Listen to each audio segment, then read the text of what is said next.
Fantatra moa fa natratra efatra ny namoiny ainy telo avy amin'ny fokon'olona ary iray kosa ilay voatafika nandritra amin'izay fifandonana izay mbola ao anatin'izay vaovao avy any amin'ny faritra izay ihany ka miao miisa 8 ny tondra omby no nivoaka ny Ankilizato sy Malaimbany raha nanontany any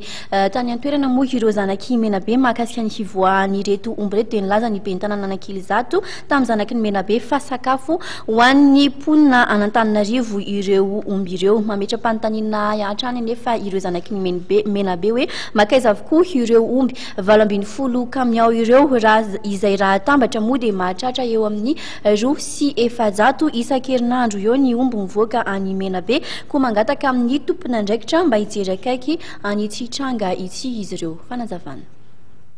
Zavatra fantatra mampalelo anay avy faritra Menabe raha nandena no fity départemental zay dia mifanena entre ny Maindrivazo sy Malaimbany ny camion mitondra omby sy latsaky ny eo amin'ny camion 12 zavatra magaga nefa dia hoe maka izy daholo ireo omby ireo ary avy eo faritra Ankilizato zany eo amin'ny tanàna commune urbaine commune rurale Ankilizato nangalan'ireo omby ireo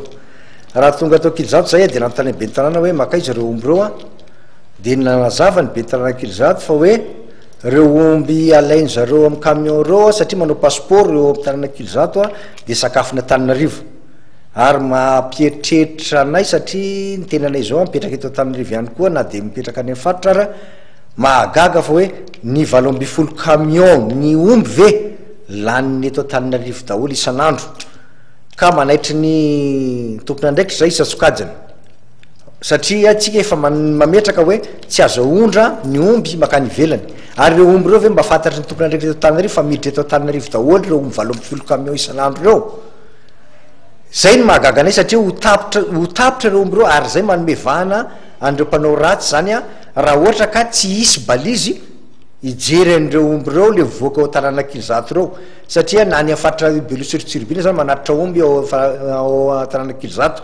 satria Ankilizato zany ny tsenan'omby faharoa zany manatona ny Ambalavao ka izay zavatra zay zany no enjenay no hitrikitrihanay eto hoe mba manaitra ny tompony andraikitra hoe ho laniny Antananarivo daholo ve ny 12 camion isan'andro